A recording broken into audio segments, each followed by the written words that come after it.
સૃષ્ટિ પર પ્રકૃતિની અનમોલ ભેટ સોગાદનો અવિરત પ્રવાહ, જીવન સંજીવની જડીબુટ્ટીઓની ભરમાર, આયુર્વેદની સદીઓથી દેણ. આયુર્વેદમ.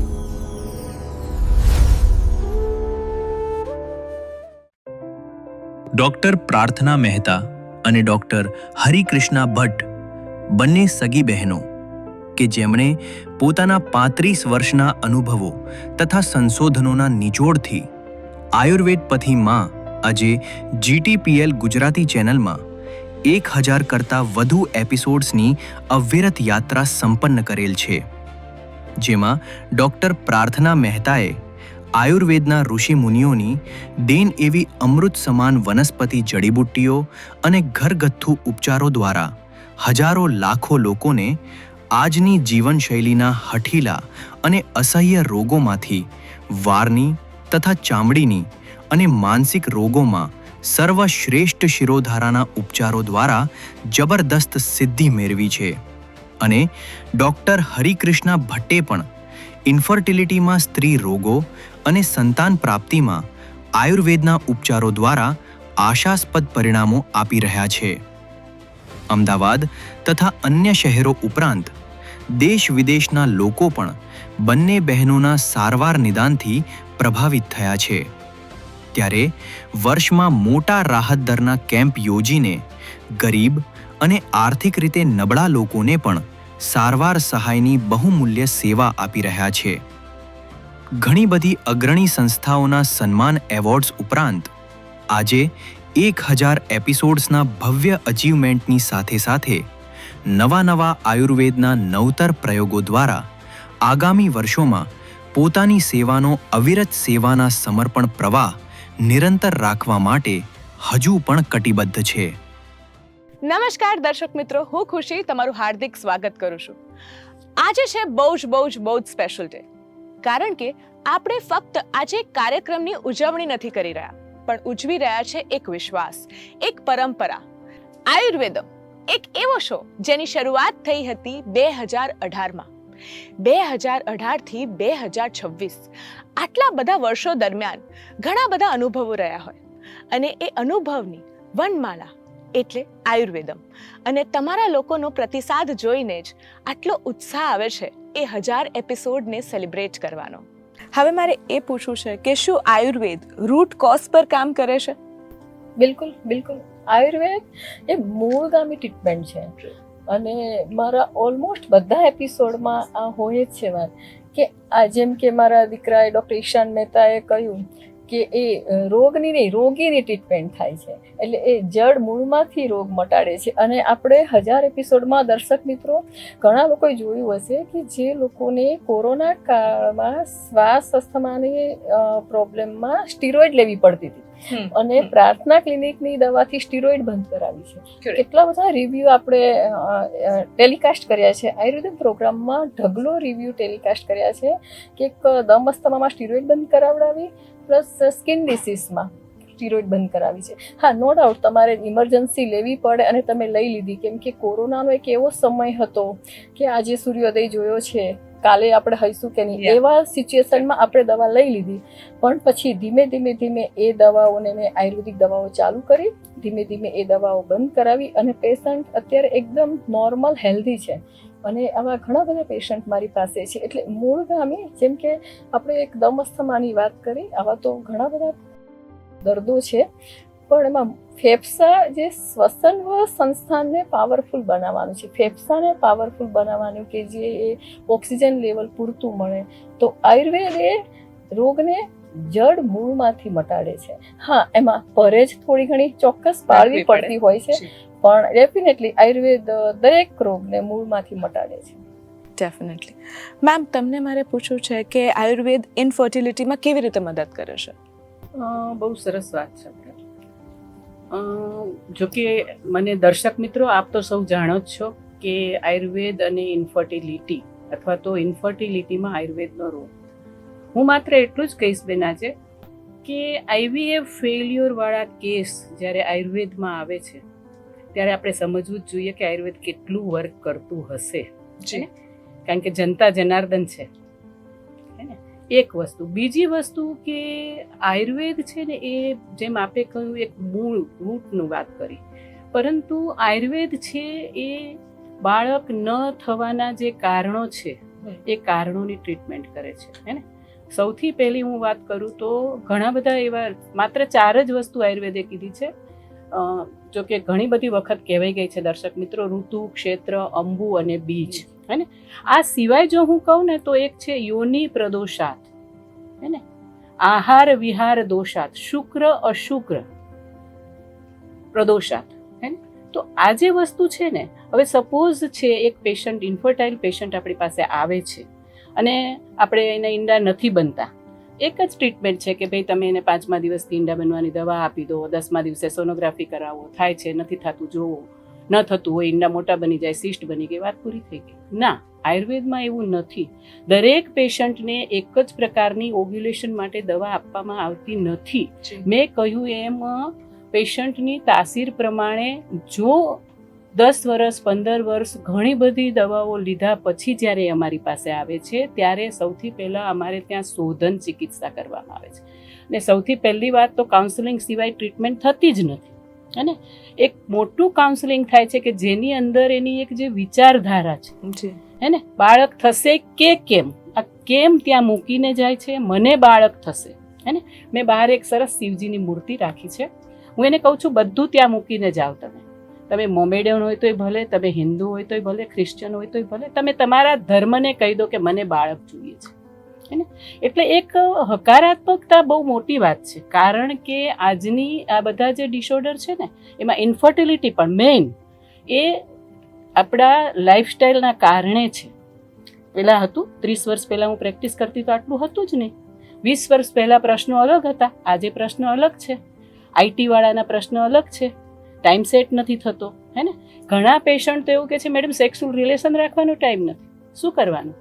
તો આ બધા જે પ્રશ્ન છે ને એ બધાનું સોલ્યુશન આયુર્વેદમાં છે.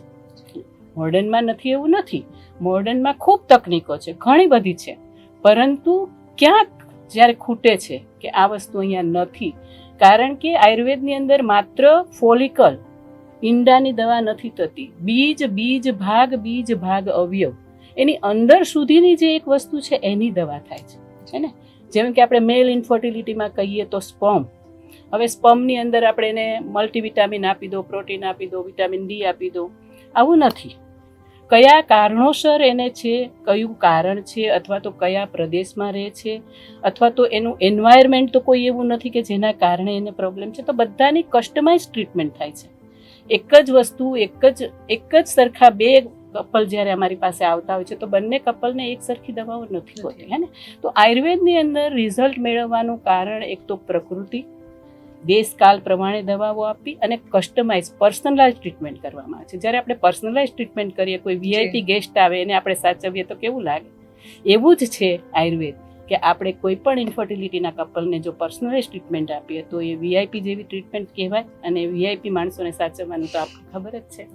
અને પછી સરવાળે ટ્રીટમેન્ટ એક્સપેન્સિવ લાગતી હોય છે પણ સરવાળે સસ્તી પડતી હોય છે, કેમ કે આખા બધી જગ્યાએ ફરીને લાસ્ટમાં પેશન્ટ આવતું હોય છે. હું આમાં એક વાત એડ કરીશ. સૌથી પહેલા તો મેડમ વારંવાર કાઉન્સેલિંગની વાત કરે છે. હું એ જ પ્રશ્ન પર આવતી હતી કે જો હું તમને પૂછવા માંગુ કે કાઉન્સેલિંગ તમારા માટે, કારણ કે તમારો જે આખો સબ્જેક્ટ છે ઇન્ફર્ટિલિટી ઇન મેલ, સો એ આખો જ અલગ ટાઈપનો સબ્જેક્ટ આપણે આમ જોવા જઈએ તો ઇન્ડિયન્સ એ વસ્તુ માની ના શકે, તો તમારા માટે કેટલું ડિફિકલ્ટ હોય છે two convince your patients about to do the counselling? સૌથી પહેલા તો હું એવું કહીશ કે મારું પર્સનલી એવું માનવું છે, મેં જેટલું આયુર્વેદ વાંચ્યું છે, જેટલું મારા ગુરુજીઓએ મને સમજાવ્યું છે, પ્રસન્ન આત્મા, મન અને ઇન્દ્રિય હોય ત્યારે બાળક રહે. હું એક સિમ્પલ એક્ઝામ્પલ આપું. આજે અશોકભાઈને ત્યાં નવ બાળકનો જન્મ થયો. બાજુમાં 2 ઘર છે, 2 પડોશી છે. એક પડોશીને ત્યાં એકદમ તંગ એન્વાયરમેન્ટ છે, સ્ટ્રેસ છે, ગુસ્સો છે, ઝઘડો છે. એક બાજુ મસ્તીથી લોકો હસે છે. અશોકભાઈ એમના દીકરા દીકરીને ક્યાં મોકલશે? જ્યાં આગળ લોકો હસે છે. એવી જ રીતે કુદરત પણ પહેલા આપણી યોગ્યતા, આપણી ક્ષમતા ચેક કરે છે. તમે સાચવી શકશો કે નહીં? તમે જો સ્ટ્રેસમાં છો તો લોકોને કેવું છે કે પ્રેગ્નન્સી રહી ગઈ એટલે ત્યાં ચેપ્ટર પૂરું થયું. એ તો હજી સ્ટાર્ટ પણ નથી થયું. હજી તો આખું ટર્મ 9 months કાઢવાના છે, પછી છોકરું ઉછેરવું, મોટું કરવું, એના અલગ જાતના હજારો ટેન્શન્સ હોય. એટલે સૌથી પહેલાં તો આત્મ, મન અને ઇન્દ્રિયને પ્રસન્ન રાખવું જોઈએ છે. આમાં જે ઇન્દ્રિયની વાત છે, ત્યાં એક ઇન્ફર્ટિલિટીની સૌથી મોટી સાઈડ ઇફેક્ટ જે પુરુષોને સૌથી વધારે હેરાન કરે છે, એ પણ આજે મને અવસર મળ્યું છે તો હું કહીશ. જનરલી 60 to 70% ઓફ કપલ્સ, જે લોકો 6-8 મહિનાથી વધારે બાળક કન્સીવ કરવાનો ટ્રાય કરતા હોય પણ એમને બાળક નથી રહેતું, તો પુરુષમાં ઇરેક્ટાઇલ ડિસફંક્શન આવું સ્વાભાવિક છે. આ વાત જે તમે કીધું કેવી રીતે કન્વિન્સ કરવું, કોઈ સ્વીકારવા જ તૈયાર નથી. પહેલી વખત આવે, બીજી વખત આવે, પછી આપણે કહેવું પડે કે તમને આવું થતું હશે. આપણે કહીએ કે 10માંથી 20મા દિવસ એકાંતર દિવસે સંબંધ રાખો. હવે એમને ઓફિસના ટેન્શન છે, બિઝનેસના ટેન્શન છે, કોઈક દિવસ બહાર જવાનું છે, જે વસ્તુ જે કન્ડિશનિંગ આનંદ માટે થઈ છે એમાં કોઈ લાકડી લઈને માથે બેઠું છે કે આજે જ સંબંધ રાખવાનો જ છે. એટલે એ ઈડી થવું નેચરલ છે, સ્વાભાવિક છે. એટલે આમાં પ્રસન્નતા જ્યારે આવે ત્યારે પછી ઘણું બધું ઇઝી થઈ જાય છે.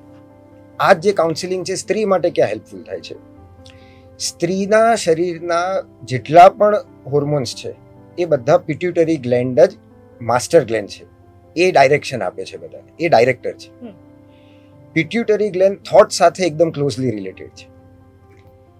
સ્ત્રીઓએ બધાએ માર્ક પણ કર્યું હશે, ઘરે ઝઘડો થયો હોય, બહુ ગુસ્સો આવી ગયો હોય, કોઈ હતાશા આવી હોય તો એમના પીરિયડ્સ ડિલે થઈ જાય, વહેલા થઈ જાય. એમનું આખું બોડીનું સંચાલન એમની પિટ્યુટરી ગ્લેન્ડથી થાય છે, જે એમના થોટ સાથે રિલેટેડ છે. એટલે જો એ હતાશામાં હશે, એ કોઈ દુઃખમાં હશે, તો ઓવરિયન ગ્લેન્ડ્સ પ્રોપર નિર્દેશ આપશે જ નહીં, કારણ કે એને પિટ્યુટરી ગ્લેન્ડ નિર્દેશ નથી આપવાનો. આ વસ્તુ સમજવી એટલી જરૂરી છે. અને હું દરેક મારા ભાઈઓ છે એમને હું કહીશ, બાળક જોઈતું હોય તો સૌથી પહેલાં સ્ત્રીને ખુશ રાખો. આનો એક સિમ્પલ એક્ઝામ્પલ જે બધા લોકોને ખબર પડી જાય.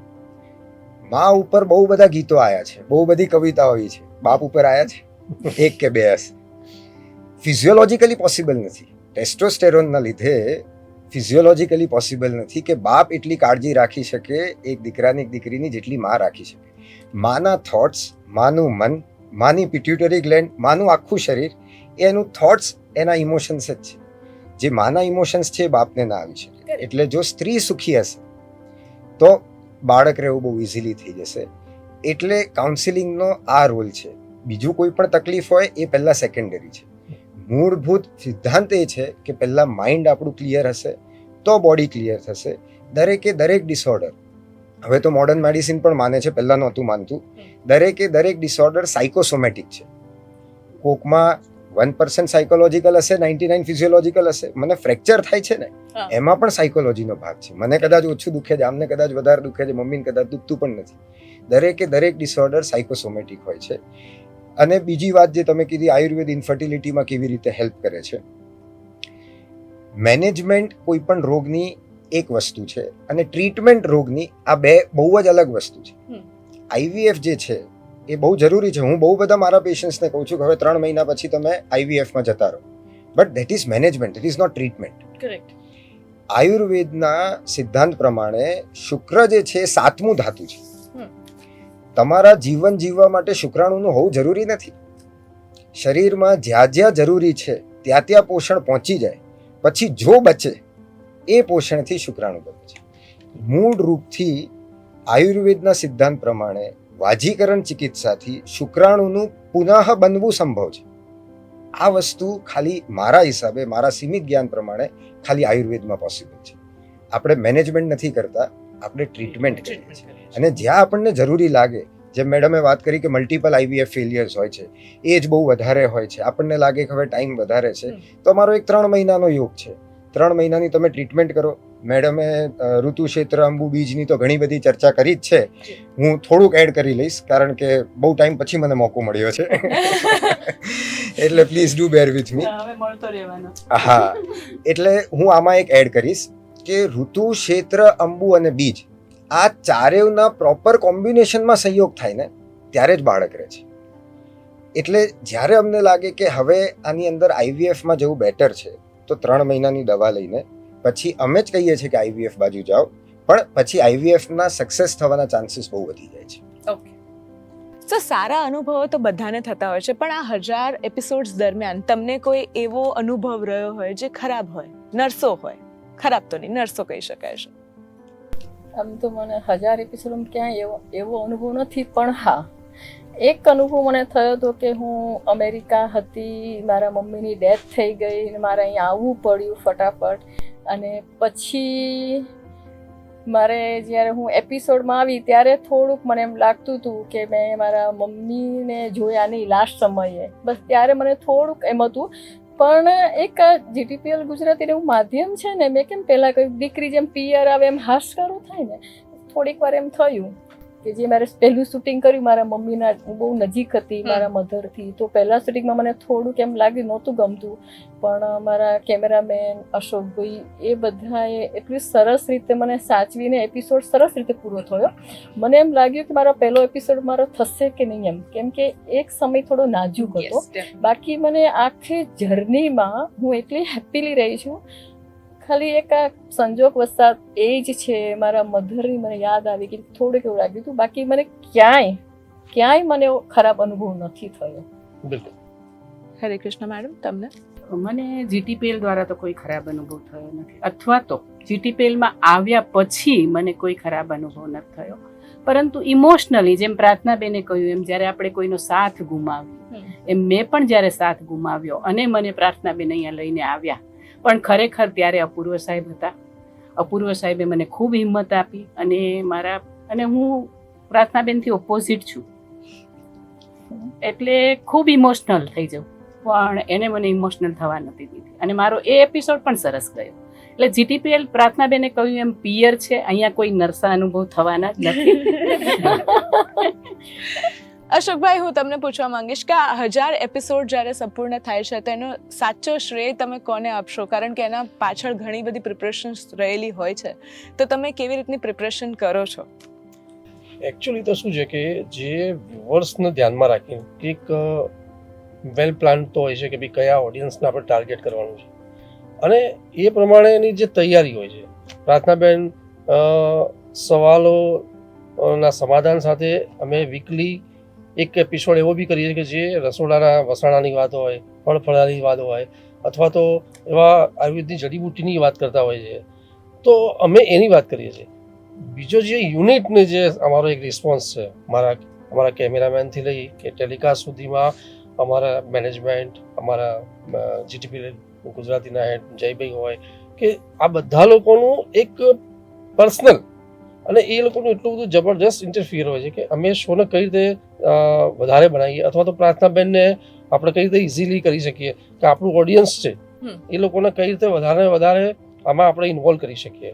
એટલે એ પ્રમાણેનું આખું એક પ્રિપરેશન હોય છે કે અમે, અને હું પોતે સમહાઉ કંઈ માનું, ભલે લોકો મને કહેતા હોય પણ મને ડૉક્ટર જ માનતા હોય છે. કારણ કે હરિકૃષ્ણબેનનો આમનો ઇન્ફર્ટિલિટી જે સબ્જેક્ટ છે એ રિસર્ચ કરવો જ પડે, નહીંતર એમાં યુનો કે કેન્કરનો કેવો ફિયાસ્કો થઈ જાય, એને સુભાના ગાંઠિયાની જેમ તો બેસાય નહીં. એટલે રિસર્ચ વર્ક પ્લસ યુનિટના મારા અધર્સ ડિરેક્ટર છે, ગિરીશભાઈ છે, શૈલેષભાઈ છે, આ બધાનો એક પર્સનલ એક અમારા વાઇલ ટોકિંગ. એવું નથી કે અમે એકબીજાના સેપરેટ પ્રોગ્રામમાં છીએ, ઇન્ડિવિડ્યુઅલ બી અમારું ડિસ્કશન્સ હોય છે કે ભાઈ આમાં આવું હોવું જોઈએ, આવું હોવું જોઈએ. જયભાઈ પણ એટલો જ ઇન્ટરેસ્ટ લે છે, જે અમારે એ દરેક વખતે એ કહેતા હોય છે મારા કપડાથી લઈ અને એ પોતે કઈ રીતે એપિયર થવું જોઈએ અને કેટલો ઓડિયન્સનું ઇન્ટરેક્ટ થવું જોઈએ, એ બધી જ બાબતો ધ્યાન રાખવામાં આવે. ડેફિનેટલી. પણ હવે આપણે સમય થઈ ગયો છે રેપિડ ફાયર ક્વેશ્ચન્સનો. હું તમને ફટાફટથી ક્વેશ્ચન પૂછીશ અને તમારે લોકોએ ફટાફટથી આન્સર આપવાના છે. It would be one word. આયુર્વેદમ according to you in one word. Ayurveda, હમણાં જ આપણે એક સ્લોગન અમે કર્યું કે Ayurveda is a healthy lifestyle. એક અનમોલ જડીબુટ્ટી ઔષધિઓનો ખજાનો એટલે આયુર્વેદ. ઈશાનભાઈ. થર્ડ ગુરુ, મમ્મી માસી પછી આયુર્વેદમ થર્ડ ગુરુ છે, જ્ઞાન વૃદ્ધિ થઈ છે. આયુષ્યનો વેદ આયુર્વેદ. જીવન. 1000 Life છે. એપિસોડ. ડેફિનેટલી લાઈફ છે. 1000 episode. Feeling in one word. Unbelievable. It's not fair in word, over the word. ઈશાનભાઈ. એક વર્ડમાં તો નહીં કહી શકું, પણ જેમ સેન્ટેન્સમાં કહીશું તમને કે હજી આપણે બેક વોટર્સમાં છીએ, હવે ડીપ સીમાં જઈશું. હવે તરતા શીખ્યા છે, હવે ડીપ સીમાં જઈશું. ઓકે, અદ્ભુત. અનુભવો આહલાદક છે, એને વ્યક્ત નહીં કરી શકાય. ઓકે. આયુર્વેદ ટ્રેન્ડ કે ટ્રેડિશન? આઈ થિંક હવે લોકોની એક જીવનશૈલી બની ગઈ છે આ. ટ્રેન્ડ બી નહીં, એ બી નહીં, પણ લોકોએ હવે અપનાવી લીધું છે કે આયુર્વેદ એ the real lifestyle. Okay. Both અને સનાતન સત્ય. ઓકે. શાશ્વત અને સનાતન એટલે જ આયુર્વેદ. ઓકે. લાઈફસ્ટાઈલ, જીવન, શાશ્વત. હવે તમને ચારેને સાથે ક્વેશ્ચન પૂછીશ. Next milestone 2000 episode. Yes. Okay. આ 1000 એપિસોડનો સાચો શ્રેય તમે લોકો કોને આપવા માંગો છો? સૌથી પહેલાં તો હું કહીશ કે જીટીપીએલના પ્રેસિડેન્ટ તીન સરને હું આભાર વ્યક્ત કરીશ આ સમયે. બીજું કે અપૂર્વ સાહેબ છે, એનો પણ હું આભાર વ્યક્ત કરીશ. મેં કહ્યું એમ મને જીટીપીએલમાં જય સાહેબે જે એક હકારાત્મકતા કેળવાવી છે લાઈફની, એમનો પણ આભાર કરીશ. જીટીપીએલની આખી જે ટેકનિશિયન છે, ટેકનિકલી ટીમ છે, તે કેમેરામેન છે, એડિટિંગ છે, એ લોકોનો સૌથી વધારે આભાર માનીશ કે પડદા પાછળ ઊભા રહીને અડીકમ રીતે અમને સપોર્ટ આપ્યો છે. એમ ક્યાંય અમને એવું નથી થવા દીધું કે અમે પિયર નથી આવ્યા. રોજ પછી આવવાનું મન થાય. આગળ વધીને હું એક જ વસ્તુ કહીશ, કારણ કે હું ઇન્ફર્ટિલિટીની ડૉક્ટર છું, હે ને, એટલે અશોક એક એવું પાન, મહિલાઓમાં વધુ ધાન, રક્ષા કરતો જાય, સર્વ જગ્યાએ વખણાતો જાય, હે ને. એટલે અશોકભાઈનો જે સહકાર છે એ ભૂલાય એવો નથી, હે ને.